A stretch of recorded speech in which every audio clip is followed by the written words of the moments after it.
রাজ্যেও হর ঘর তিরঙ্গা কর্মসূচি সূচনা করেন মুখ্যমন্ত্রী ডাক্তার মানিক সাহা। আজ রাজধানীর স্মৃতি ক্লাব প্রাঙ্গণে একটি রক্তদান শিবিরে যোগ দেওয়ার পাশাপাশি এই হর ঘর তিরঙ্গা কর্মসূচির সূচনা করেন তিনি।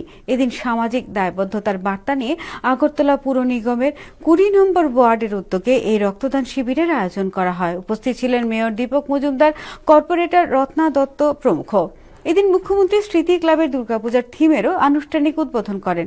অনুষ্ঠানে ভাষণ দিতে গিয়ে মুখ্যমন্ত্রী রক্তদানের প্রয়োজনীয়তার কথা তুলে ধরেন।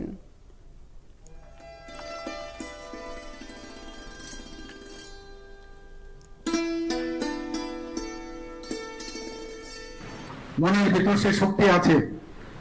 আজকে এখানে মহিলাদের সংখ্যা দেখুন, যে কোনো জায়গায় আমি যাই, আজকে মহিলাদের সবচেয়ে বেশি। আমাদের এটা দেখলাম যে মহিলারা, এর আগের একটা প্রোগ্রামে গেছিলাম, মানে 100% মহিলারা রক্ত দিচ্ছেন। আজকে হয়তো এখানে অনেক মহিলারা দেবেন।